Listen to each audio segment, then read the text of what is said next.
Deməli, başlayırıq əsas hüquq, azadlıq və vəzifələrimizə. Baxın, bu ikinci bölmədir.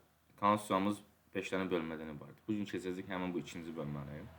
Burada biz ancaq danışacağıq bizim hüquqlarımız hansılardır, vəzifələrimiz hansılardır, azadlıqlarımız hansılardır. Hansı ki, hər hansı bir qanunda göstərilən hər hansı bir hüququmuz dəyişə bilər. Amma hər hansı bir qanunda göstərilən hər hansı bir məsələ bizim burada keçəcəyimiz hüquqlarımıza uyğun olmalıdır. Çünki konstitusiya ən ali qüvvəyə malikdir. Bundan yuxarı hüquqi sənəd yoxdur. Başlayırıq maddə 24-dən insan vətəndaş hüququ və azadlıqların əsas prinsipindən. Deyir ki, insan ləyaqəti qorunur və ona hörmət edilir. Hər kəsin doğulduğu andan toxunulmaz, ayrılmaz və pozulmaz hüquq və azadlıqları var. Baxın, bu sözü yadda saxlayırsınız. Tap sözündən, yaxşımı? Toxunulmaz, ayrılmaz, pozulmaz. Çünki qəbula düşəndə hər hansı bir söz dəyişəcəkdir. Və deyirik ki, hüquq və azadlıqlarımız cəmiyyət və başqa şəxslər qarşısında bizim məsuliyyətimizlə əhatə edir. Yəni, fikirləşməyin ki, dövlət bizə hər hansı bir hüquq verir və biz o hüquqdan istədiyimiz kimi istifadə edə bilərik. Keçirik maddə 25-ə bərabərlik hüququna. Deyirik ki, hamı qanun və məhkəmə qarşısında bərabərdir. Hamı deyəndə, burada canlı şəxslər də, cansız şəxslər də nəzərdə tutulur. Desək ki, qəbulda sual düşsə, nə qanun qarşısında bərabərdir? Deyəcək ki, dini etiqadlar, bütün dini etiqadlar. Nə qanun, həm də məhkəmə qarşısında bərabərdir. Deyəcək ki, hamı. Kişi ilə qadına deyirik ki, eyni hüquq və azadlıqları var. Və bundan sonra baxmalı olduğumuz məsələ, hüquq və vəzifələrlə bağlı qərarlar qəbul edən dövlət orqanları və dövlət hakimiyyəti səlahiyyətlərini daşıyıcılarına münasibətdə hər kəsin bərabər hüquqları təmin edilir. Nə deməkdir bu? Bu gündən siz dövlət qulluğuna hazırlaşırsınız. Siz dövlət qulluğuna müraciət eləmək üçün, tutaq ki, Dövlət İmtahan Mərkəzidir, bura müraciət eləmişsiniz. Dövlət İmtahan Mərkəzi sizin ona müraciət edən digər şəxslərlə bərabər hüquqlarınızı təmin etməlidir. Daha sonra deyirik ki, sağlamlıq imkanları məhdud olan şəxslər var. Bəs onlar necə? Bu konstitusiyada göstərilən bütün hüquqlardan istifadə edirlərmi? Deyirik ki, onların məhdud imkanlarına görə həyata keçirməsi çətinləşən hüquq və vəzifələrdən başqa bu konstitusiyada nəzərdə tutulmuş bütün hüquqlardan istifadə edəcəklər. Eyni zamanda bütün vəzifələri daşıyacaqlar. Maddə 26-ya baxırıq, insan vətəndaş hüquq və azadlıqlarının müdafiəsinə. Qanunla qadağan olunmayan üsul və vasitələrlə hər kəs öz hüquq və azadlıqlarını müdafiə etmək hüququ var. Və bizim öz hüquq və azadlıqlarımızın müdafiəsinə kim təminat verəcək? Dövlət təminat verəcək. Burada baxmalı olduğumuz məsələ tez-tez qəbula düşəcək. Bəzən deyir ki, aşağıdakı variantlardan biri doğrudur və yaxud da yanlışdır. Deyir ki, dövlət hər kəsin hüquq və azadlıqlarının müdafiəsinə təminat verir. Dövlət sözünü dəyişdirib Azərbaycan Respublikası qoyur. Yaxşımı? Deyir ki, konstitusiyamızda 500-dən çox cümlədə Azərbaycan Respublikası sözü keçir. Konstitusiyamızda 17 dənə cümlədə dövlət sözü keçir. Biz dövlət sözünün keçdiyi cümlələri bilməliyik ki, yerdə qalan məsələləri bilək ki, zaten Azərbaycan Respublikası sözüdür. Bu formada yadda saxlayaq. İndi bura qədər biz sadəcə ümumi olaraq hüquq və azadlıqlarımızdan danışırıq. Artıq keçirik konkret hüquqlarımıza. Başlayırıq yaşamaq hüququndan. Deyirik ki, hər kəsin yaşamaq hüququ var. Dövlətə silahlı basqındır. Bu hallarda amma bizim yaşamaq hüququmuz toxunulmaz deyil. Hansı hallardadır? Yəni biz yaşamaya bilərik. 1. Dövlətə silahlı basqın zamanı düşmən əsgərini öldürə bilərik. Məhkəmənin qanuni qüvvəyə minmiş hökmünə əsasən ölüm cəzasını tətbiq eləyə bilərik. Və bir də qanunla nəzərdə tutulmuş digər hallarda. Bu hallarda yaşamaq hüququ toxunulmaz deyil. Yəni, yaşamaq hüququ layıqlanıla bilər. İkinci bir məsələ. Deyir ki, bəs yaxşı, ölüm cəzası dedik burada. Azərbaycanda ölüm cəzası ləğv edilmişdir. Azərbaycanda ölüm cəzası 1998-ci ildə ləğv olunub, düzdür. Amma hər bir məsələ üçün yox. Deyirik ki, müstəsna cəza tədbiri kimi ölüm cəzası tam ləğv edilənə qədər dövlətə, insan həyatına və sağlamlığına qarşı xüsusilə ağır cinayətlərə görə tətbiq oluna bilər. Qanunla müəyyən olmuş şəkildə. Deməli, ölüm cəzası hələ də tətbiq oluna bilər. Keçirik 3-cü maddəyə. Bəs deyirik ki, yaxşı, tutaq ki, hər hansı bir haldır, mən qarşı tərəfi öldürmürəm, amma silah işlədirəm. Yəni, onu zərərsizləşdirirəm silah işlədərək. Bu hansı hallardadır? 1.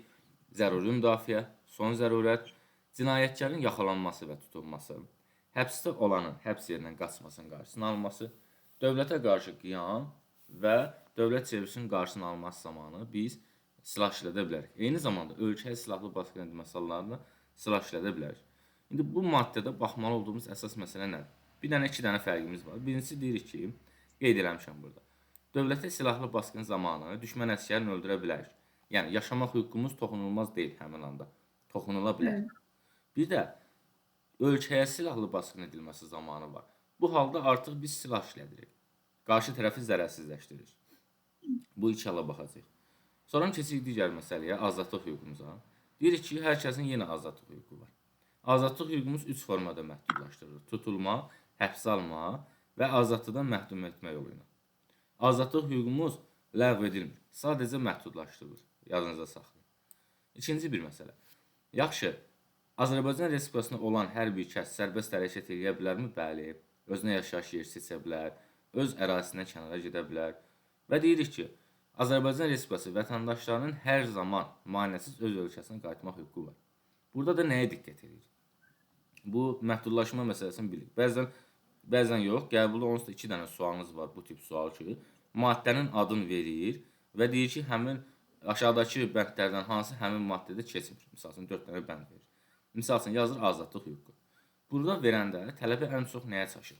Bax, son 3-cü və 4-cü cümlədə. Niyə görə çaşır? Çünki indi biz birazdan sizlə keçəcəyik vətəndaşlıq hüququ. Vətəndaşlıq hüququ maddəsindən qarışdırır tələbə.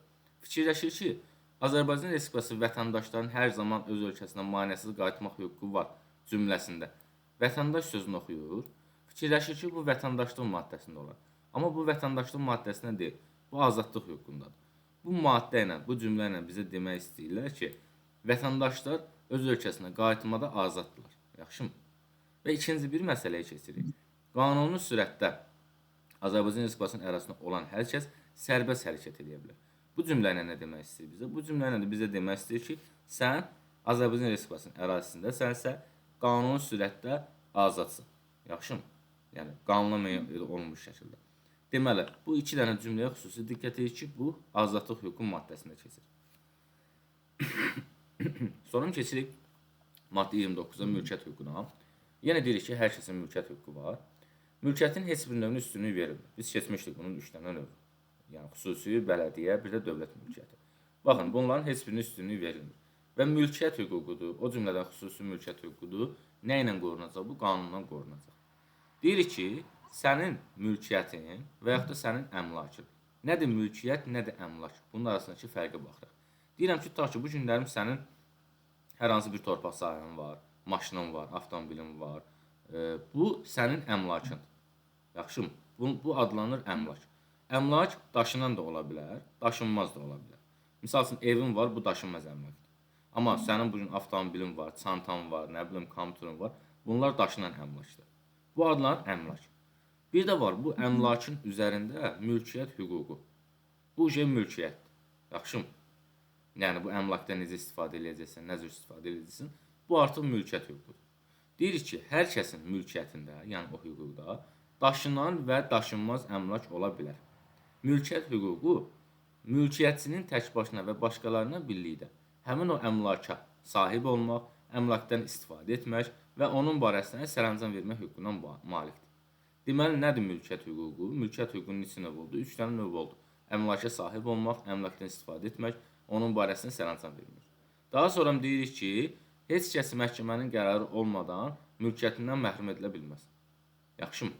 Ümumiyyətlə, nə ki, nə mülkiyyətdir, nə əmlakdır, bunun tam formada müsadirəsinə icazə verilmir. Yadımızda saxlayırıq. Tam formada müsadirəyə icazə verilmir.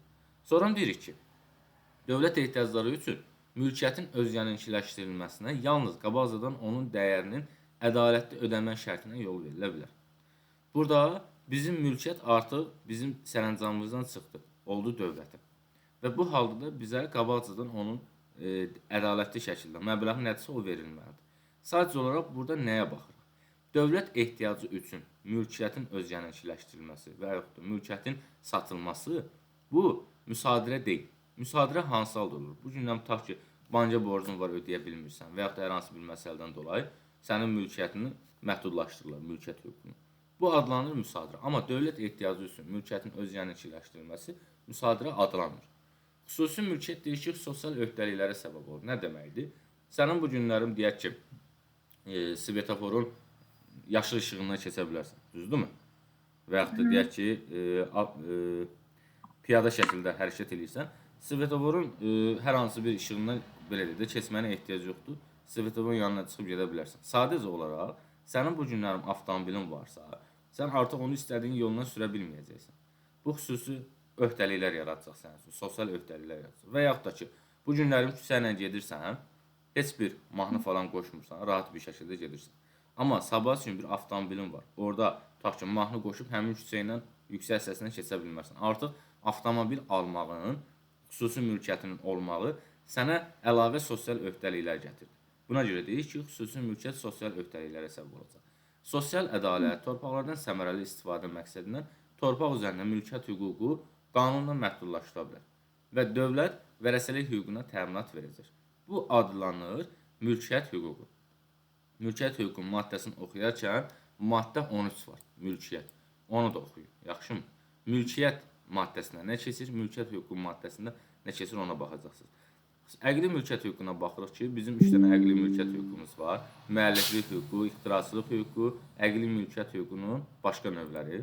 Digər məsələyə baxırıq, təhlükəsiz yaşamaq hüququ. Deyir ki, hər kəsin təhlükəsiz yaşamaq hüququ var. Sənin də, mənim də.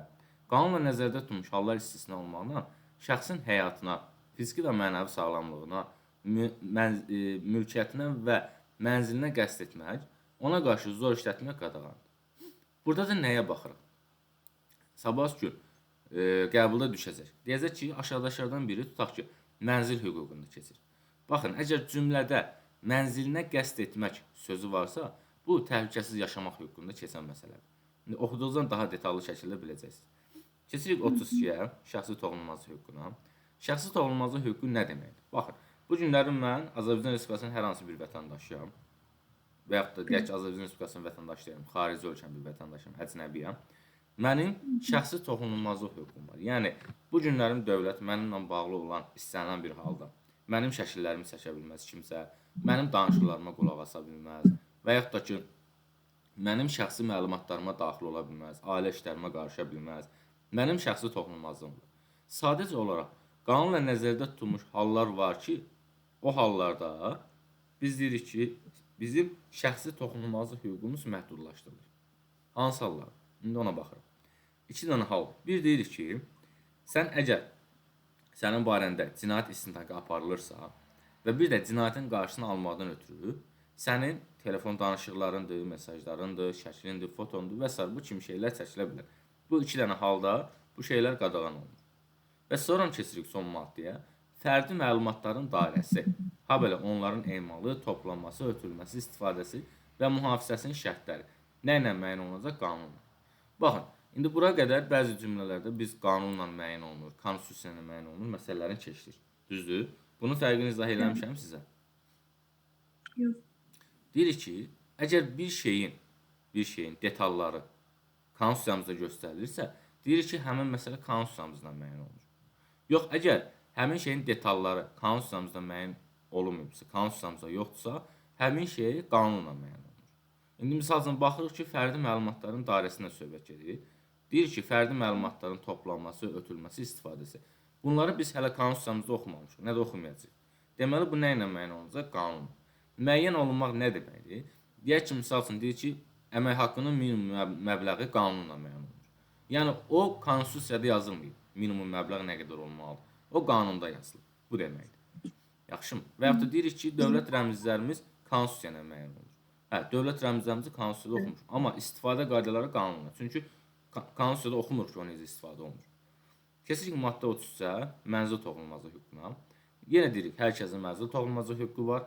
Qanunla müəyyən edilmiş hallar və ya məhkəmənin qərarı istisna olmaqla mənzildə yaşayanların iradəsi ziddinə heç kəs mənzilə daxil ola bilməz. Bu məsələyə baxırıq. Sonra keçirik nicah hüququna. Nicah hüququnu oxuyanda burada bir məsələ var, ona xüsusi diqqət edəcəyik. 2 dənə məsələ var daha doğrusu. Bunu maddə 17 ilə qarşılaşdıracağıq. Ailə, dövlət və uşaq maddəsinə. Deyirik ki, hər kəsin qanunla nəzərdə tutulmuş yaşa çatanda ailə qurmaq hüququ var. Bu yaş nə qədərdir? Misal üçün deyək ki, kişilər üçün 18 yaş, qadınlar üçün 17 yaşdır. Hər kəsin qanunla nəzərdə tutulmuş yaşa çatanda ailə qurmaq hüququ var. Bəs yaxşı, Nicah necə bağlanır? Nicah könüllü razılıq əsasına bağlanır. Kimsə sizi nicaha məcbur eləyə bilməz və yaxud da kimsə sizi evləndirə bilməz. Sonra deyirik ki, əsas baxmalı olduğumuz məsələ buradır. Üçüncü bənd. Deyirik ki, nicah və ailə dövlətin himayəsindədir. Amma maddə 17-ni oxuyanda, ailə, qadın və uşaq maddəsini deyirik ki, ailə dövlətin xüsusi himayəsindədir. Orada ailənin dövlətin xüsusi himayəsində verdi. Amma burada həm ailəni, həm nicahı dövlətin himayəsində dedi. Xüsusi sözü işlənmədi. Bax, buna diqqət edəcəksiniz ki, hansı maddədə hansı məsələ işləndi. Daha sonra deyirik ki, analıq olsun, atalıq olsun, uşaqlıq olsun, bunlar qanunla mühafizə olunacaq. Dövlət çox uşaqlara ailəyə yardım göstərir. Sonra baxırıq ikinci bir məsələyə. Ərlə arvadın hüquqları bərabərdir. Baxın, biz bərabərlik hüququnu keçdik. Bərabərlik hüququndan nə dedik? Dedik, hamı qanun qarşısında, qanun və məhkəmə qarşısında bərabərdir.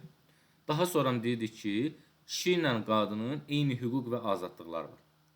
Əgər söhbət bərabərlik hüququndan gedirsə, deyirik ki, kişi ilə qadının eyni hüquq və azadlıqları var. Söhbət nicah hüququndan gedirsə, artıq orada da bir dənə nicah var. Bir tərəf ər adlanır, bir tərəf arvad. Düzdürmü?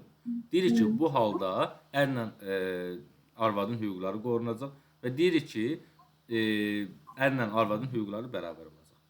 Sonra keçirik digər, ikinci bir cümləyə. Bura baxırıq.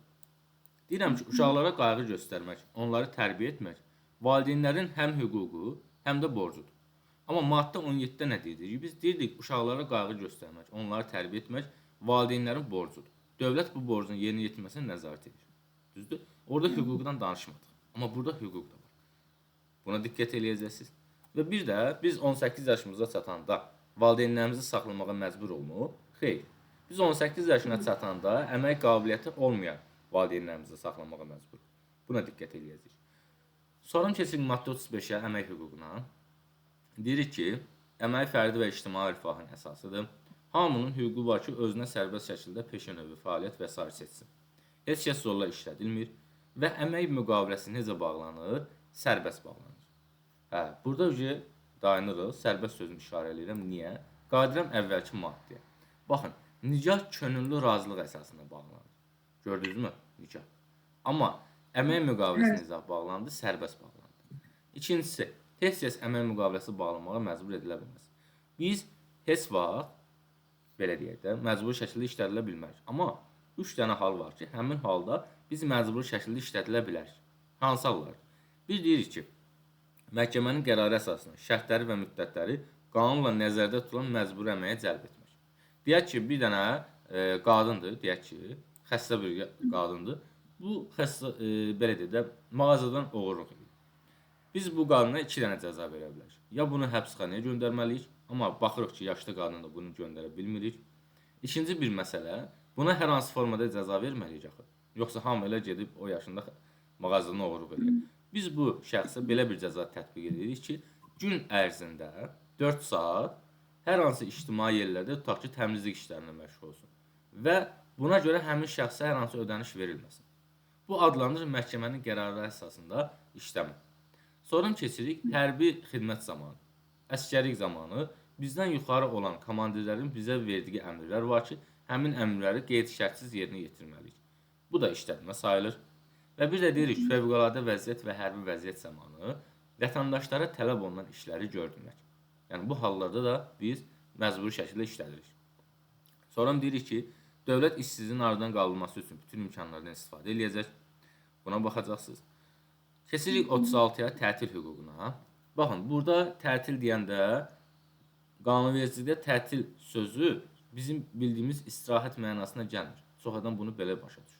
Buradakı tətil başqa tətildir. Misalən, bu günlərin şirkət rəhbəri sizin maaşınızı vermir.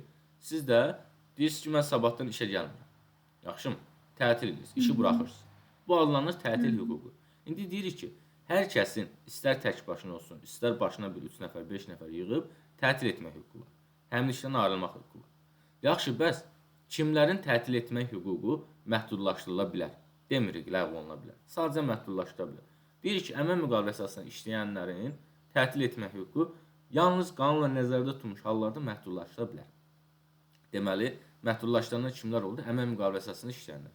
Yaxşı, bəs kimin ümumiyyətlə tətil etmək hüququ yoxdur? Bu da hərbi qulluqçular və hərbi sahəsində işləyən mülki şəxslər, deyək ki, aşbazdır və yaxud da bağbandır, sürücüdür, hərbi hissədə işləyən bu şəxslər. Bunların tətil etmə hüququ yoxdur. Niyə görə? Çünki deyirəm ki, tutaq ki da Azərbaycan Respublikasının Qarabağda bir dənə postu var. Hansı ki, tutaq ki, hər hansı bir dağın yüksəkliyində. Orada bir 15 dənə hərbiçimiz var. Bu 15 dənə hərbiçi işi turlayıb qayıdıb gələ bilməz. Niyə? Çünki bura nəzarətsiz qalacaq. Yaxşımı? İşi atıb gələ bilməz. İkinci məsələ. Fərdi və kollektiv əmək mübahisələri qanunla müəyyənləşdirilmiş qaydada həll olunacaq və qanunla müəyyən edilmiş hallarda istisna olmaqla lockout qadağan. İndi lockout nədir? Onu izah edirəm sizə. Lockout da hər hansı bir idarə, müəssisə, təşkilat və yaxud da hər hansı bir şirkət rəhbərinin öz işçilərini kütləvi şəkildə işdən çıxarmasıdır. Bu deyirik ki, qadağan. Qanunla nəzərdə tutulmuş hallarda bu şey qadağan. Deməli, tətil nədir? İşçinin işi buraxmağı. Lockout nədir? Müdirin işçini işdən çıxarmağı. Yaxşımı? Kimlər tətil edə bilməz? Kimlər işdən çıxarıla bilməz? Bu şeylərə baxdıq. Aha, keçdik artıq istirahət hüququna. Bu artıq bizim bildiyimiz istirahət hüququdur. Biz gündə 8 saatdan artıq olmayan iş rejimi ilə təmin olunmalıyıq. Bayram günlərində istirahət eləməliyik. İldə azı bir dəfə hansı vəzifəni tutmağından asılı olmayaraq, ən azı bir dəfə 21 təqvim gündən az olmayan ödənişli məzuniyyət haqqınız var. Sonra keçirik maddə 38-də sosial təminat hüququna. Deyirik ki, yardıma möhtac olanlara kömək etmək kimin borcudur? İlk növbədə deyirik, onun ailə üzvlərinin borcudur. Daha sonra dövlətin borcudur. Yaxşı, kimlərin sosial təminat hüququ var? Yəni, belə bir hüququ var ki, sosial təminat alsın. Kim ki 65 yaşına çatıb, deyək ki, pensiya yaşına çatıb, xəstəliyinə görə, əlilliyinə görə, ailə başçısının itirməsinə görə və yaxud da əmək qabiliyyətini itirdiyinə görə, işsizliyə görə və qanunla nəzərdə tutulmuş digər hallarda sosial təminat hüququna malikdir. Sonra baxmaq olduğumuz məsələ təqaüd və sosial müavinətlərin minimum məbləği. Nə ilə müəyyən olunur? Qanunla. Baxın, indi bax bu 4-cü cümləni oxuduq. Deyirəm ki, sosial müavinətdir, təqaüddür. Misal üçün deyirəm ki, bunun minimum məbləği 350 manatdır. Bundan aşağı verilmir. Bundan çox verilir. İndi biz bu konstitusiyada 350 manat oxumamışıq, düzdürmü? Əgər oxumadıqsa, deməli bu şey nə ilə müəyyən olunacaq? Qanunla müəyyən olunacaq. Qanunla müəyyən olunacaq. Sonra keçirik 39-cu maddəyə, sağlam ətraf mühitdə yaşamaq hüququna baxırıq. Deyirik ki, hamımızın sağlam ətraf mühitdə yaşamaq hüququ var. Yaxşı, biz ətraf mühitə zərər vura bilərikmi? Deyirik ki, bəli, zərər vura bilərik. Amma qanunla müəyyən edilmiş həddən artıq zərər vura bilmərik. Buna diqqət edirik. Keçirik 40-cı maddəyə mədəniyyət hüququna. Deyirik ki, hər kəs tarix, mədəni və mənəvi irsə hörmətlə yanaşmalı, ona qayğı göstərməli, tarix və mədəniyyət abidələrini qorumalıdır. Bunlar sadə məsələlərdir. Sağlamlıq hüququna baxacaqsınız. Sağlamlıq hüququnda baxmalı olduğumuz məsələ nədir? Və deyirik ki, insanların həyat və sağlamlığı üçün təhlükə törədən faktları və halları gizlədən vəzifəli şəxslər qanun əsasında məsuliyyətə cəlb olunurlar. İndi burada baxmalı olduğumuz məsələ nədir? Tələbə bəzən vəzifəli şəxsi qarşıdırır. Elə fikirləşir ki, insanların həyatı və sağlamlığı üçün təhlükə törədən fakt və halları gizlədən hamı qanun əsasında məsuliyyətə cəlb olunacaq. Amma konstitusiyamızda hamı demir. Konstitusiyamızda sadəcə vəzifəli şəxslər deyir. Bundan sonra baxacağıq təhsil hüququna. Artıq təhsil hüququ digər hüquqlardan fərqlidir. Niyə? Çünki bu hüquq sırf bizim vətəndaşa aid olan 5 dənə hüquqdan biridir. Yaxşı, yazıram, vətəndaş hüququ. Deyirik ki, hər bir vətəndaşın təhsil alma hüququ var. İndi deyəcəksiniz ki, müəllim, bəs yaxşı, Azərbaycan Respublikasında gəlib, Azərbaycan universitetlərində təhsil alan xarici ölkə vətəndaşlar var. Bəs onlar necə? Burada vətəndaşın təhsil alma hüququ deyəndə icbari ümumi orta təhsildən söhbət gedir. Yaxşımı? Universitet təhsilindən söhbət gedir. Məktəbdən gedir. Bəli, bəli. Təhsil sisteminə dövlət tərəfindən nəzarət edilir. Maddi vəziyyətindən asılı olmayaraq dövlət kimin təhsilini davam etdirməsinə zəmanət verəcək? İstedadlı şəxslərin təhsilini davam etdirməsinə zəmanət verəcək. Və bir də dövlət minimum təhsil standartlarını müəyyən edəcək. Sonra keçirik 43-cü maddəyə, mənzil hüququna. Deyirik ki, hər kəs yaşadığı mənzildən qanunsuz məhrum edilə bilməz. Yaxşı. Bununla bağlı son qəbulumuzda bir sual düşmüşdü. Sual belə idi ki, mənzil hüququ maddəsinə keçən məsələ deyil. Yazıb ki, hər kəs yaşadığı mənzildən qanunsuz məhrum edilə bilər. Yaxşı. Heç kəs məhrum edilə bilməz. İkinci bir məsələ, milli mənsubiyyət hüququ var ki, hər kəsin milli mənsubiyyətini qoruyub saxlamaq hüququ var. Hər kəsin ana dilindən istifadə etmək hüququ var. Bunlara baxacaqsınız. Hər kəsin öz şərəf və ləyaqətini müdafiə etmək hüququ var. Heç bir hərəkət, heç bir hal sənin ləyaqətin alçaldılmasına əsas verə bilməz. Burada baxmalı olduğumuz məsələ nədir? Şəxsiyyətin ləyaqəti dövlət tərəfindən qorunur. Baxın, indi burada bir şərəfdən söhbət gedir, bir də ləyaqətdən söhbət gedir. Nədir şərəf, nədir ləyaqət? Hər ikisi bizim insani keyfiyyətimiz. Sadəcə olaraq, ləyaqət insan anadan olduğu anda verilir.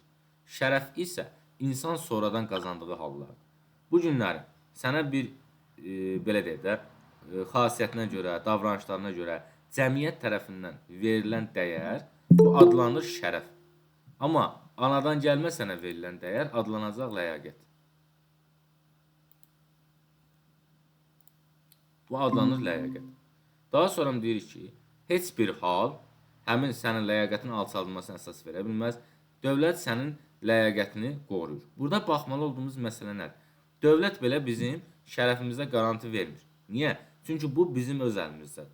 Bu fərdin, vətəndaşın öz əlində olan bir məsələdir. Onu özü qazanır.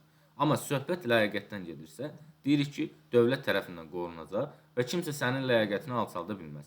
İkinci bir məsələ, bizim üzərimizdə tibbi araşdırma aparıla bilərmi? Bəli, bizim könüllü razılığımız olmadan bizim üzərimizə aparıla bilməz. Amma könüllü razılığımız varsa aparılacaq. Fikir və söz azadlığına baxırıq ki, heç kəs fikir və əqidəsini açıqlamağa, fikir və əqidəsindən dönməyə məcbur edilə bilməz. Vicdan azadlığına baxırıq ki, dini etiqad və əqidə hüquq pozuntusuna bəraət qazandırmayacaq. Yaxşımı? Bu məsələlərə baxacaqsınız. Sərbəst toplaşma hüququna baxırıq ki, hər kəsin başqalarıyla birlikdə sərbəst toplaşma azadlığı var. İndi burada da baxırıq azadlığı. Gəlin, indi biz bura qədər hüquqlarımızı keçdik, düzdür? İndi burada baxacağıq fikir və söz azadlığı, vicdan azadlığı, sərbəst toplaşma azadlığı, məlumat azadlığı və bir də yaradıcılıq azadlığı. Bu 5 dənə azadlığı yadda saxlayırıq. Deyirik ki, azadlıq nədir, hüquq nədir? Hüquq bizim səlahiyyətimizdə olan bir məsələdir. Sən bu günləri hər hansı bir, misal üçün, sənin hüququn var ki, təhsil alasan, düzdür?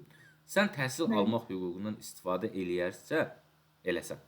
Bununla bərabər əlavə olaraq sənin vəzifələrin də formalaşacaq. Amma azadlıq nədir? Azadlıq, sən bunu edə də bilərsən, etməyə də bilərsən. Bu məsələdə azadsan. Bu deməkdir. Yəni, sənin bu hərəkəti etməyin hər hansı bir məsuliyyətə səbəb olmayacaq. İndi baxırıq azadlıqlarımıza. Fikir və söz azadlığında deyirik ki, heç kəs fikir və əqidəsini dönməyə məcbur edilə bilməz. Fikir və əqidəsini açıqlamağa məcbur edilə bilməz. Vicdan azadlığı dinlə bağlı olan məsələdir. Deyirik ki, sən tək başına və yaxud da başqalarla birlikdə sərbəst şəkildə özünə din seçə bilərsən. Amma sən bu dindən, tutaq ki, hər hansı bir hüquq pozuntuları üçün istifadə edə bilmərsən. İkinci bir məsələ. Dini etiqad və əqidə hüquq pozuntusuna bəraət qazandırmır. Bu günlərim deyək ki, dində belə bir qanun var ki, misalsında, hər hansı oğurluq olunan zaman həmin şəxsin əlləri kəsilməlidir. Amma bu bizim qanunda yoxdur. Sən dini qanunu əsas gətirib, gedib həmin o etiqaddan irəli gələn məsələ uyğun olaraq kimisə əlini kəsə bilmərsən. Bu hüquq pozuntusuna bəraət vermir. Sərbəst toplaşmaq nədir? Sən başqalarla bir yerdə yığışıb, yığıncaqdır, mitinqdir, nümayişdir, küçə yürüşlərdir. Bunları keçirdə bilərsən. Bu məsələdə azadsan. Amma bunları keçirməmişdən əvvəl sən müvafiq icra hakimiyyəti orqanlarını qabaqcadan məlumatlandırmalısan. Burada deyilən müvafiq icra hakimiyyəti orqanı hansıdır?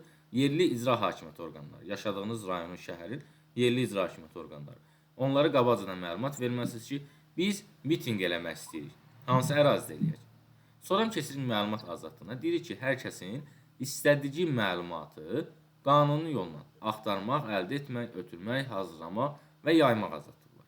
Hər kəsin qanuni məlumatı istədiyi yolla yox, istədiyi məlumatı qanuni yolla axtarmaq azadlığı var. Dövlət informasiyanın azadlığına təminat verəcək. Dövlət senzurası qadağandır Azərbaycan Respublikasında. Yadda saxlayırıq bunu. Yaradıcılıq azadlığımız. Sonra baxırıq, yaradıcılıq azadlığımız var.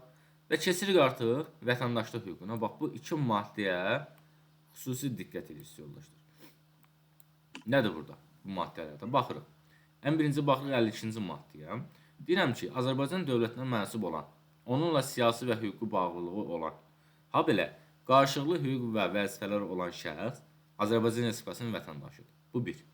İkincisi, Azərbaycan Respublikasının ərazisində və ya onun ərazisində olan, onun ərazisində olmayan vətəndaşlarından doğulmuş hər hansı bir şəxs Azərbaycan Respublikasının vətəndaşıdır. Bu iki. Valideynlərindən biri Azərbaycan Respublikası vətəndaşı olan şəxs Azərbaycan Respublikasının vətəndaşıdır. Bu da üç. Vətəndaşlıq hüququ maddəsində kimlər vətəndaşdır, bunu çox gözəl detallı şəkildə bizə açıqlayırlar. Və keçirik maddə 53-ə, vətəndaşlıq hüququnun təminatına. Deyirəm ki, Azərbaycan Respublikasının vətəndaşı vətəndaşlıqdan məhrum edilə bilməz. Yadımızda saxlayırıq. Azərbaycan Respublikasının vətəndaşı vətəndaşlıqdan məhrum edilə bilməz. Amma müəyyən hallar da var ki, həmin hallarda biz öz vətəndaşlığımızı itirə bilərik. Bu, vətəndaşlığın itirilmə halları. Qəbulda sual düşsə ki, Azərbaycan Respublikasının vətəndaşı vətəndaşlıqdan məhrum edilə bilərmi? Xeyr. Yaxşımı? Yaxşı, vətəndaşlığını itirə bilərmi? Bəli, vətəndaşlığını itirə bilər. İkinci bir məsələ. Azərbaycan Respublikasının vətəndaşı heç bir halda ölkədən qovula bilməz və yaxud da xarici dövlətə verilə bilməz. Yadımızda saxlayırıq. Sən bu günlər Azərbaycan Respublikasının vətəndaşı olaraq dövlətə qarşı qiyamda iştirak eləsən belə, sən ölkədən qovula bilmərsən, xarici dövlətə verilə bilmərsən. İkinci bir məsələ. Azərbaycan Respublikası öz ərazisindən kənarda müvəqqəti və ya daimi yaşayan Azərbaycan Respublikası vətəndaşlarının hüquqi müdafiəsinə təminat verəcək. Deməli, qəbula hansı suallar düşəcəksə, misal üçün, yazacaq vətəndaşlıq hüququnun təminatı maddəsinə hansı məsələ aid deyil. Belə sual düşür. Deyir ki, Azərbaycan Respublikasının vətəndaşı vətəndaşlıqdan məhrum edilə bilməz. Bu doğrudur. Azərbaycan Respublikasının vətəndaşı qanunla müəyyən edilmiş hallarda öz vətəndaşlığını itirə bilər. Bu da doğrudur. Sonra deyir ki, qanunla müəyyən edilmiş hallarda Azərbaycan Respublikasının vətəndaşı başqa dövlətə verilə bilər. Amma deyir ki, xeyr, heç bir halda bizim vətəndaş başqa dövlətə verilməyəcək. Cəmiyyətin və dövlətin siyasi həyatında iştirak hüququ var. İndi biz bura qədər sırf vətəndaşa aid olan bir dənə hüquq keçdik. Hansı hüquq idi? Təhsil hüququ. Yaxşımı? İndi də sırf vətəndaşa aid olan digər 4 dənə hüquq keçəcəyik. Hansıdır? Maddə 54, maddə 55, maddə 56, maddə 57.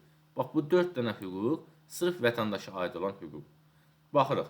Deyirəm ki, cəmiyyətin və dövlətin siyasi həyatında iştirak etmə hüququ var vətəndaşlarımızın, dövlətin idarə olunmasına iştirak etmə hüququ var, seçkilərdə iştirak etmə hüququ var, bir də müraciət etmə hüququ var. İndi deyirəm ki, bizim Azərbaycan Respublikasında söhbət siyasi həyatdan gedirsə, dövlətin siyasi məsələlərlə bağlı gedirsə, burada yalnız vətəndaşlar iştirak edəcək. Vətəndaşların maneəsiz iştirakı təmin olunmalı. Və bir də deyirik ki, bu günlər dövlətə qarşı qiyam olsa və yaxud da dövlət çevrilişi olsa, biz vətəndaş olaraq həmin çevrilişə müqavimət göstərməliyik, yoxsa göstərməməliyik. Konstitusiyamız bizə deyir ki, sən dövlətə qarşı qiyam olarsa, dövlətə qarşı qiyama, belə deyək də, müqavimət göstərmək sənin hüququndur. Yaxşımı? Yəni sənin vəzifən deyil. Göstərməyə bilərsən də. Necə? Amma istəsən göstərməyə bilərsən də. Bəli, bəli. İstəsən göstərməyə də bilərsən. Bu sənin hüququndur. Sənin səlahiyyətin olan bir məsələdir, özün qərar verirsən. Yaxşımı? Əsas olan vəzifəmiz deyil. İkinci bir məsələ. Dövlətin idarə edilməsinin iştirak hüququ var vətəndaşların. Deyirik ki, vətəndaşlar dövlətin idarə olunmasına iştirak etmək hüququ nə deməkdir?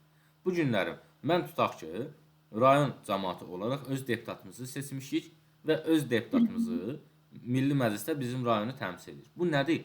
Bu adlanır nümayəndəli iştirak. Yadınızda saxlayın. Nümayəndəli iştirak. Bir də var ki, bugün özüm deyək ki, müraciət eləmişəm prezidentlə bağlı, misal üçün prezident seçilməklə bağlı və belə deyək, xalq məni prezident seçir. Yaxşımı? Və bu halda nə olur? Mən artıq Azərbaycan Respublikasının prezidenti oluramsa, dövlətin idarə olunmasına bilavasitə iştirak edirəm. Yəni arada heç bir vasitə olmadan iştirak edəcəm. Sonra deyirik ki, vətəndaşların dövlət orqanlarında qulluq etmək imkanına malikdirlər. Azərbaycan Respublikasının vətəndaşlarına söhbət gedir. Bu günləri misal üçün siz imtahana hazırlaşırsınız. Sizin dövlət qulluğuna getməyiniz, dövlət qulluğunda iştirak etməyiniz dövlətin idarə olunmasına iştirak deməkdir. Siz orada inzibati vəzifədə çalışa bilərsiniz, yardımçı vəzifələrdə çalışa bilərsiniz. Yaxşı, deyir ki, bəs əcnəbi və vətəndaşlığı olmayan şəxslər necə? Bizi kimi dövlət qulluğuna qəbul oluna bilərmi? Bəli, onlar da bizi kimi dövlət qurumuna qəbul oluna bilər. Sadəcə onlar texniki işlərdə işləyə bilər. Qərar qəbul edilən vəzifələrdə işləyə bilməzlər. Niyə? Çünki onların dövlətin idarə edilməsində iştirak hüququ yoxdur. Bu hüquq yalnız vətəndaşlara aiddir. Sonra keçirim maddə 56-ya seçki hüququna. Deyirəm ki, vətəndaşların dövlət orqanına seçmə hüququ da var, seçilmə hüququ da var və bir də referendumda iştirak etmə hüququ var. Yaxşı, kimlərin ümumiyyətlə nə seçkilərdə, nə referendumda iştirak etmə hüququ yoxdur. Səs verə bilməz, seçilə bilməz. Bu, məhkəmənin qərarı ilə fəaliyyət qabiliyyətsizliyi təsdiq olunmuş şəxslərdir. Yəni, bu şəxslərin belə bir hüququ yoxdur. Və bir də müəyyən şəxslər var ki, onların seçilmə hüququ məhdudlaşdırılır. Baxın, altından xətt çəkirəm. Seçmə hüququ yox, seçilmə hüququ məhdudlaşdırılır. Hansı şəxslərdir bunlar? Misal üçün, hərbi qulluqçular. Deyir ki, hərbi qulluqçular bələdiyyə sədri kimi, deyək ki, namizədliyin irəli sürə bilməz. Və yaxud da hakimlərdir, Milli Məclisə deputat kimi namizədliyin irəli sürə bilməz. Dövlət məmurlarıdır, din xadimləridir həmçinin. Bu şəxslərin seçilmə hüququ məhdudlaşdırılır. Amma seçmə hüququ var. Misal üçün, seçkilərdə iştirak edib, ürəyi istəyən adama səs verə bilər. Bu adlanır seçmə hüququ. Yaxşımı? Müraciət etmə hüququna baxırıq ki, bu hüquq da yalnız vətəndaşlara aiddir. İndi deyəcəksən ki, bəs yaxşı, xarici ölkə vətəndaşı gəlib Azərbaycana. Həmin şəxs Azərbaycanda olarkən onun Azərbaycan Respublikasının dövlət orqanlarına müraciət etmə hüququ yoxdurmu? Var. Amma o beynəlxalq müqavilə ilə müəyyən olunur məsələn. Bizim konstitusiyamız sırf xalqı nəzərə alınıb, qəbul olunduğu üçün burada sadəcə vətəndaşlardan söhbət edirik bu hüquqda. Yaxşımı? Və deyirik ki, müraciət etmə hüququ nədir? Sən tutaq ki, dövlət orqanına yazılı şəkildə də müraciət edə bilərsən, şifahi şəkildə də. Dövlət orqanına tək başına da müraciət edə bilərsən, yanına yığıb 5 dənə, 10 dənə, 20 dənə adamı gedib kollektiv şəkildə də müraciət edə bilərsən. İndi deyirik ki, müraciət etmə hüququndan danışanda deyirik ki, hər bir vətəndaşın müraciət etmə hüququ var, bunu bildik. Amma bəzi şəxslər var ki, onların müraciət etmə hüququ məhdudlaşdırılır. Hansı şəxslərdurlar? Hərbi qulluqçular. Deyirik ki, hərbi qulluqçular yalnız fərdi qaydada müraciət edə bilər. Yenə deyirəm, hərbi qulluqçular yalnız fərdi qaydada. Niyə? Çünki məhdudlaşdırılır. İndi deyirəm ki, bayaq stat gətirdik hansı maddədən? Müraciət etmə hüququndan əvvəl söhbət tətil etmə maddəsinə gedəndə dedi ki, hərbi qulluqçuların tətil etmə hüququ yoxdur. Baxın, hərbi qulluqçuların müraciət etmə hüququ var, yenə deyirik. Amma kollektiv şəkildə müraciət edə bilməz. 15 nəfər yenə bu dağın zirvəsini qoruyur. 15 nəfər birgə gəlib arası müraciət edə bilməz. Dağ qaldı nəzarətsiz, misalsın. Ona görə deyirik ki, bir-bir gəlməlidirlər. İkinci bir məsələ, nəyə baxırıq? Deyirik ki, hərbidə çalışan mülki şəxslər vardır. Deyirik ki, onların tətil etmə hüququ yoxdur. İndi gəlmişik bu maddəyə müraciət etmə hüququna. Bəs yaxşı, onların kollektiv şəkildə müraciət etmə hüququ varmı? Deyirik ki, bəli. Artıq bu maddədə onlardan söhbət keçmədi. Həmin mülki şəxslərdən. Onların hüquqları məhdudlaşdırılmır bu maddəyə əsasən. Yalnız hərbi qulluqçularda məhdudlaşdırılacaq. Keçirik birləşmə hüququna. Hər kəsin birləşmə hüququ var. Bütün birliklərin sərbəst fəaliyyətinə təminat verilir. Tutaq ki, hər hansı bir ictimai birlikdir və s. və s. Yaxşı, sabahsı gün hər hansı bir ictimai birlikdir. Bunun fəaliyyətinə xitam verilə bilərmi? Bəli, xitam verilə bilər. Kim xitam verə bilər onun fəaliyyətinə? Məhkəmələr xitam verə bilər, yadımızda saxlayır. Hal-hazırda Azərbaycan Respublikasında olan hər hansı bir birliyin fəaliyyətinə sadəcə məhkəmə yolu ilə xitam verilə bilər. Keçirik 59-a azad sahibkarlıqdır, sadə maddədir. Hər kəs imkanlarından, qabiliyyətindən, əmlakından istifadə edib azad sahibkarlığına məşğul ola bilər. Və buradan başlayırıq artıq prezumpsiya maddələrinə. Baxın, prezumpsiya nə deməkdir? Prezumpsiya əksi sübut olmayan iddiadır. Mən bu gündən tutaq ki, Teymurun üzərinə hər hansı bir şər atıram, böhtan atıram. Amma bunu izah eləyə bilmirəm. Bu nədir? Bu prezumpsiya. Yəni, mən bunu sübut eləyə bilmədim. Baxırıq maddə 60-dan indi. Deyir ki, hüquq və azadlıqların inzibati və məhkəmə təminatı var. Hər kəsin hüquq və azadlıqlarının inzibati qaydada və məhkəmədə müdafiəsinə təminat veriləcək. Məhkəmədə müdafiəyə təminat verilmə bilir ki, bu məhkəmə yolundan məni qorudular. İnzibati qaydada müdafiə edəndə nə nəzərdə tutulur? İnzibati qaydada müdafiə edəndə dövlət orqanlarının bizi müdafiə etməsi nəzərdə tutulur. Misal üçün, deyək ki, Ədliyyə Nazirliyidir, Prokurorluqdur, Daxili İşlər Nazirliyidir və s. Bu nəzərdə tutulur. Yəni, bizim hüquq və azadlıqlarımız həm onlar tərəfindən, həm də məhkəmə tərəfindən müdafiə olunmalıdır. Keçirik digər məsələyə. Hər kəsin inzibati icraat və məhkəmə prosesində dinlənmə hüququ var. Buna baxacaqsınız. Maddə 61-ə baxırıq ki, hüquqi yardım almaq hüququ var. Deyir ki, qanunla nəzərdə tutulmuş hallarda hüquqi yardım ödənişsiz dövlət hesabına göstərilir. Baxın, qanunla nəzərdə tutulan hallarda, yəni bütün hallarda yox. Müəyyən hallarda biz ödənişsiz hüquqi yardım alacağıq. İkincisi, hər kəsin yüksək keyfiyyətli hüquqi yardım almaq hüququ var. Əsas məsələ budur. Yəni, buna da baxırıq və bir də deyirik ki, biz hansı halda belə deyək də, müdafiəçinin köməyindən istifadə edə bilərik. Səlahiyyətli dövlət orqanı tərəfindən tutulduğumuz, həbsə alındığımız və bir də cinayətin törədilməsində ittiham olunduğumuz an. Bu 3 dənə anda deyirik ki, bizim müdafiəçinin köməyindən istifadə etmək hüququmuz var. Misal üçün, polis əməkdaşı gəlib səni tutub, aparıb bölməyə, səni danışdırmaq istəyir. Sən nə deyirsən? Deyirsən ki, mənim vəkilim var, o gəlməmiş mən danışmayacağam. Yaxşımı? O andan sənin belə bir hüququn var. Keçirik maddə 62-yə məhkəmə adiyyətinin dəyişdirilməsinə. Deyirik ki, hər kəsin onun işinə qanunla müəyyən edilmiş məhkəmədə baxılması hüququ var. Amma şəxsin razılığı olmadan onun işinə başqa məhkəmədə baxıla bilməz. Yadınızda saxlayın. Ən əsas maddələrimizdən biridir maddə 63 təqsirsizlik prezumpsiyası. Təqsirsizlik prezumpsiyasında söhbət cinayətdən gedir. Hər hansı bir cinayət baş verib və sizi günahlandırırlar. İndi həmin məsələlərə baxırıq. Deyirik ki, cinayətin törədilməsində təqsirlənən hər bir şəxs onun təqsiri qanunla nəzərdə tutulan qaydada sübut yetirməyibsə və bu barədə məhkəmənin qanuni qüvvəyə minmiş hökmü yoxdursa, həmin şəxs təqsirsiz sayılacaq. Şəxsin təqsirli olduğuna əsaslı şübhələr var, düzdür. Amma bu belə imkan vermir ki, sən onu təqsirli biləsən. Cinayətin törədilməsində təqsirlənən şəxs özünün təqsirsizliyini sübut yetirməyə borclu deyil. Yaxşımı? Və bir də deyirik ki, yaxşı tutaq ki, ədalət mühakiməsi həyata keçirilir. Konkret əlimizdə sübutlar var. Qanunu pozmanın əldə olunub amma. Düzdür? Sübutumuz var ki, tutaq ki, filan şəxs cinayət törədib, amma o sübutu qanunu pozmanın əldə eləmişdir. Belə olan halda həmin şəxs cinayətçi cəzalandırmaq olarmı? Yox. Bundan istifadə etmək olmaz. Məhkəmənin hökmü olmasa kimsə cinayətdə təqsirli sayıla bilməz. Kimsə bir cinayətə görə təkrar məhkum edilə bilməz. Yaxşımı? Və bizim barəmizdə qərar çıxaran məhkəmədən onun yuxarı məhkəmədə yenidən baxılmaq üçün, bizim əfv edilməyimiz üçün, cəzamızın yüngülləşməsi üçün müraciət etmək hüququmuz var. Bu məsələ qəbula düşmüş suallardan biridir yoldaşlar. Sual belə idi ki, şəxsin yuxarı məhkəməyə müraciət etməkdə məqsədi nədir? Bax, maddə 65-dən verir. Deyir ki, 3 dənə məqsəd var. 1. Onun işinə yenidən baxılsın. 2. Əfv edilsin. 3. Cəzası yüngülləşdirilsin. Yəni, bu 3 dənə məsələ ilə bağlı yuxarı məhkəməyə şikayət edə bilər. Müraciət edə bilər, üzr istəyirəm. Qohumların əleyhinə ifadə verə bilərikmi? Qohumların əleyhinə ifadə verə bilərsən. Amma söhbət yaxın qohumlardan gedirsə, kimsə səni buna məcbur edə bilməz. Deyirik ki, səlahiyyətli dövlət orqanının tərəfindən tutulduğumuz, cinayət törədilməsinin təqsirləndirildiyi hər bir şəxsə dərhal onun hüquqları bildiriləcək və niyə görə tutulub, niyə görə həbsə salınıb, niyə görə cinayət məsuliyyətinə cəlb edilib, bu səbəblər izah edilməlidir.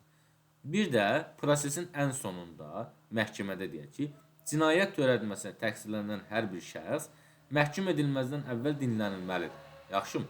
Məhkəmə qərar çıxarmamışdan əvvəl həmin şəxsi dinləməlidir. Keçirik maddə 68-də özbaşınadan müdafiə.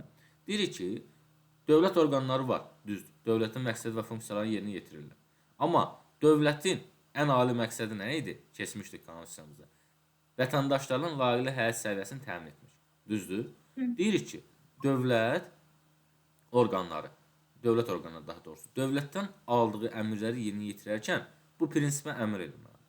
Yəni, bu günlərin tutaq ki, icra hakimiyyətinin başçısı öz işlədiyi kimi işləyə bilməz. Dövlət qulluqçularının bir yerdə vətəndaşa hər hansı bir ziyan vurubsa, o halda mülki məsuliyyət daşıyacaq. Yadımızda saxlayırıq. Bu məsələ birazdan keçəcəyik növbəti dərsimizdə bələdiyyə məsələlərində. Orada da qeyd olunur yoldaşlar. Deyirik ki, dövlət bələdiyyədən söhbət edirsə, bələdiyyə qulluqçularla birlikdə yenə eyni məsuliyyəti daşıyacaq. Mülki məsuliyyəti daşıyacaq. Maddə 69-a baxırıq, əcnəbi vətəndaşlığı olmayan şəxslərə baxırıq. Deyirik ki, əcnəbi və vətəndaşlığı olmayan şəxslər tərəfdar tutduğumuz beynəlxalq müqavilələrdə başqa qayda nəzərdə tutulmayıbsa, biz vətəndaşlarla bərabər eyni hüquq və azadlıqlar daşıyacaqlar. O vəzifələr daşıyacaqlar. Daha sonra deyirik ki, biz ölkədə olan xarici ölkə vətəndaşının hüquqlarını məhdudlaşdıra bilərikmi? Bəli. Yalnız beynəlxalq hüquq normaları və qanunlarda nəzərdə tutmuş qaydada biz onların hüququnu məhdudlaşdıra bilərik. Konstitusiyamızda keçən, amma vətəndaşlara aid olmayan yeganə maddə hansıdır? Maddə 70 siyasi sığınacaq hüququ. Bu hüquq sadəcə əcnəbi, vətəndaşlığı olmayan şəxslərə aiddir. Və deyirik ki, Azərbaycan Respublikasına pənah gətirmiş, Azərbaycan Respublikasına sığınmış hər hansı bir şəxs, onun hərəkəti bizim ölkədə cinayət sayılmırsa, biz onu başqa dövlətə vermirik.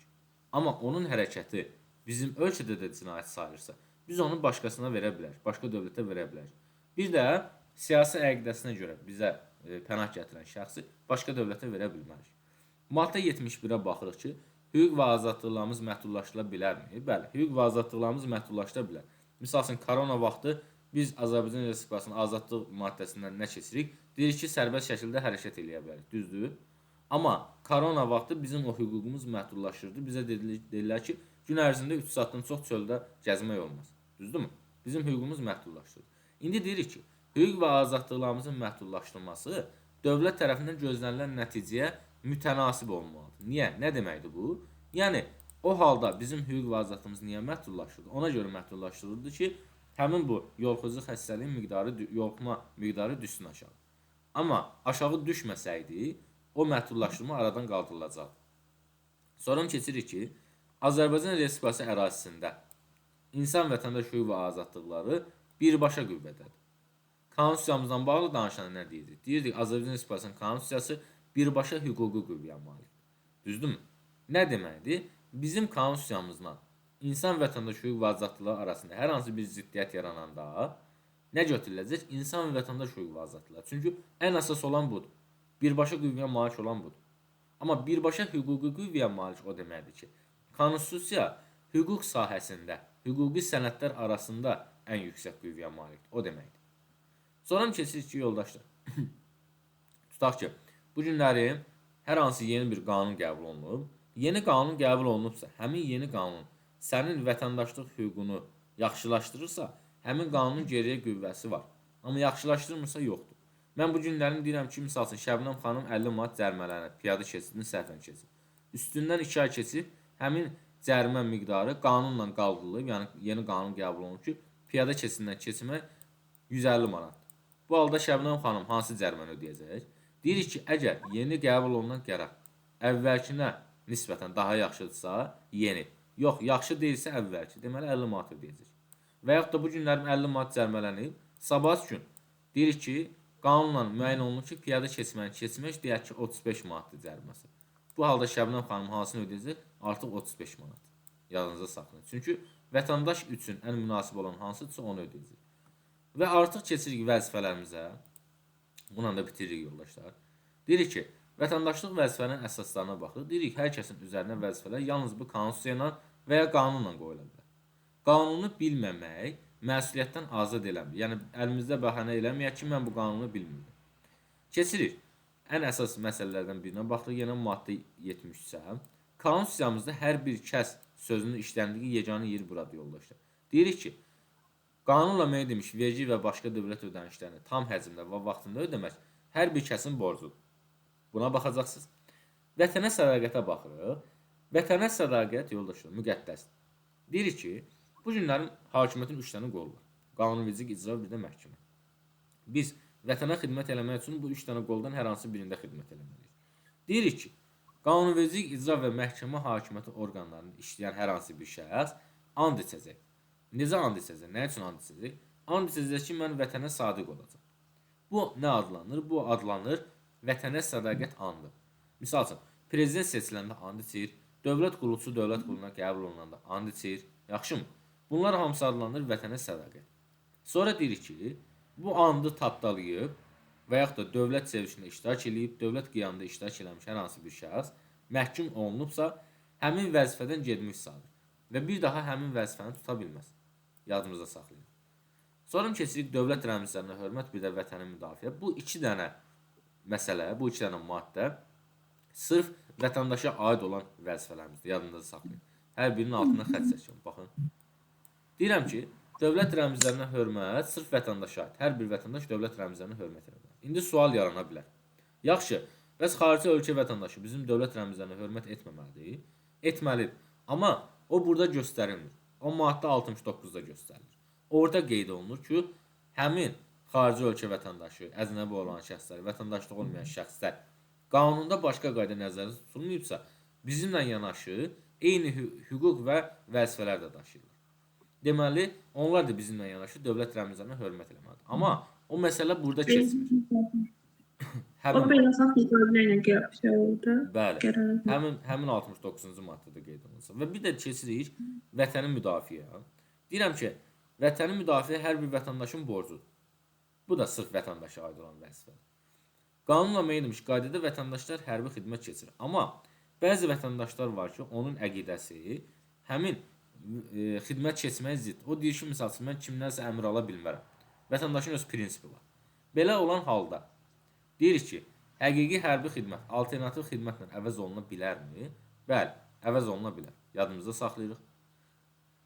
Sonra keçirik maddə 77-yə. Tarix mədəniyyət abidələrini qorumaq hər bir şəxsin borcudur. Ətraf mühiti qorumaq hər bir şəxsin borcudur. Yadımızda saxlayırıq və deyirik ki, hər kəs Azərbaycan Respublikasının konstitusiyası və qanunlarına zidd vəzifələrin icrasına məcbur edilə bilməz. Konstitusiya və qanunların pozulmasıdır. Konstitusiya və qanunların nəzərdə tutan hüquqlardan sui-istifadədir. Vəzifələrin yerinə yetirilməməsidir. Qanunla müəyyən edilmiş məsuliyyətə səbəb olur. İndi yoldaşlar, bu 80-ci maddəyə qədər biz nəyə fikir verəcəyik? Bu maddələrin ən azı hər biri 80% mükəmməl şəkildə bilməliyik. Ona oxşadaraq danışa bilməliyik. Niyə görə? Çünki buradan düşəndə həmişə söz onu düşür. Həmişə də 2 dənə sualımız var. Bu 80 maddəyə qədər. İndi burada baxmalı olduğumuz məsələ nədir? Baxın, bu konstitusiyada tez-tez hər bir kəs, daha sonra hər kəs, hamı bu tip sözləri baxacağız. Bu tip sözlər görəcəyiz. Deyirik ki, yoldaşlar, konstitusiyamızda bir dənə yerdə hamı sözü keçir. Hansı yeridir ora? Bərabərlik hüququ. Yadımızda saxlayırıq. Bərabərlik hüququnda nə qeyd olunurdu? Deyirdi, hamı qanun və məhkəmə qarşısında bərabərdir. Düzdürmü? Bir dənə yerdə keçirdir məsələ. Konstitusiyamızda. Sonra keçir hər bir kəs sözü. Hər bir kəs sözü harada keçir? Gördüyümüz kimi maddə 73. Vergi və başqa dövlət ödənişlərini ödəmək. Hər bir kəs də burada keçdi. Yerdə qalır 2 dənə söz. Hər bir şəxs, bir də hər kəs. Deyirik ki, söhbət, yəni həmin maddədə bizim hüquq və azadlıqlarımızdan söhbət gedirsə, həmin maddədə hər kəs sözü işlənir. Amma həmin maddədə bizim vəzifələrimizdən söhbət gedirsə, təqsirdən söhbət gedirsə, cinayətdən söhbət gedirsə, burada hər bir şəxs sözü işlənəcək. Yaxşımı? Bax, bu qızıl qaydaya diqqət edirsiniz. Sonra bir də sırf vətəndaşa aid olan məsələlər var ki, həmin maddələrdə bu saydıqlarının heç bir işlənmir. Sadəcə hər bir vətəndaş deyir. Hansı maddələr? Vətəndaşa aid olan 5 dənə hüquq var, sırf vətəndaşa aid olan. 2 dənə də vəzifə. Hüquqlarımız hansılardır? Sırf vətəndaşa aid olan. Müraciət etmə hüququydu, seçki hüququydu, dövlətin idarə edilməsinə iştirak hüququdur, dövlətin siyasi həyatında deyək ki, maneəsiz iştirak hüququdur. Sırf vətəndaşa aid olan vəzifələr, hüquqlarımız. Bir də sırf vətəndaşa aid olan vəzifələrimiz var. Dövlət rəmzlərinə hörmətdir, bir də vətənin müdafiədir. Bu 2 maddədə də ancaq hər bir vətəndaş sözü işlənir. Yaxşımı? Buna baxacağız. İndi bura qədər bugünkü dərslə bağlı sualınız varmı?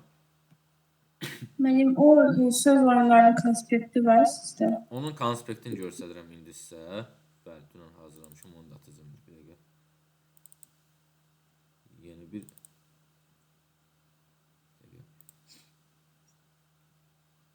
konstitusiya konspekt.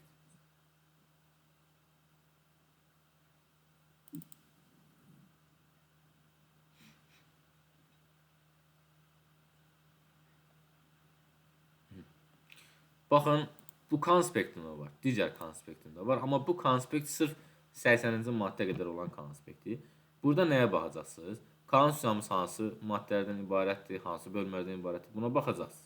Referendum hansı məsələlərlə bağlı keçirilə bilməz. Sonra, bəzi yerlərdə beynəlxalq hüquq normalarına müəyyən olunur. Bəzi yerlərdə də tərəfdar çıxdığımız beynəlxalq müqavilələrlə müəyyən olunur. Bu tip sözlər işlənir. Nələr beynəlxalq müqavilə ilə müəyyən olunur, nələr tərəfdar çıxdığımız belə dedi, beynəlxalq müqavilə ilə nələr beynəlxalq hüquq normalarına müəyyən olunur, bunlara baxacaqsınız. Sonra keçirik Dedi ki 17 dənə cümlədə Azərbaycan dövləti keçir, başqa cümlədə Azərbaycan Respublikası. Düzdür? Azərbaycan dövləti keçən cümlələri yazmışam bura. Yerdə qalan hamısında Azərbaycan Respublikası işlənir. Yaxşımı? Misal üçün, Azərbaycan dövləti şərait yaradır. Nəyə? Sosial yönümlü iqtisadiyyatın inkişafına. Azərbaycan dövləti müəyyən edir. Nəyi? Minimum təhsil standartları. Yaxşımı? Buna baxacaqsınız. Sonra dövlət başçısından olan məsələdir. Yaşamaq hüququ toxunulmaz deyil. Bir də insana qarşı silah işlədilə bilər. Bu yaşamaq hüququna keçən məsələdir. Arasındakı fərqə baxacaqsınız. Respublika nəyi təmin edir, nəyi hamilik edir, nəyi rədd edir. Sonra nələr qanunla müəyyən olunur, həm məsələləri qeyd eləmişəm və yerdə qalanlar hamısı konstitusiya ilə müəyyən olunur. Yaxşımı? Sonra nələr konstitusiya qanunu ilə müəyyən olunur? Yəni burada gördüyümüz 7 dənə məsələ hamısı konstitusiya qanunudur. Misal üçün Naxçıvan konstitusiyasının təsdiq edilməsi. Bu konstitusiya qanunudur. Desək ki, Naxçıvanın konstitusiyası təsdiq edilməsi nə ilə müəyyən olunur? Deyəcəksən konstitusiya qanununa. Yaxşımı? Neçə dənə insan vətəndaş hüquq və azadlıqlarımız var, vəzifəmiz var. Buna baxacaqsınız. Misal üçün dövlət qulunda imtahan vermək istəyirsiniz. Düzdür? O imtahanı verərkən hansı hüquqlarınızı həyata keçirmək sayırsınız? Deyir ki, əmək hüququdur, dövlət idarəsi, iştirak hüququdur, müraciətdir, bir də bərabərlikdir. Bu hüquqlardan vətəndaşın vəzifələri, hüquqları. Bu maddələrin içərisində hər birində hər bir vətəndaş sözü keçir. Buna baxacaqsınız. Belə. Bu da bu məsələ ilə bağlı olan konspektimiz.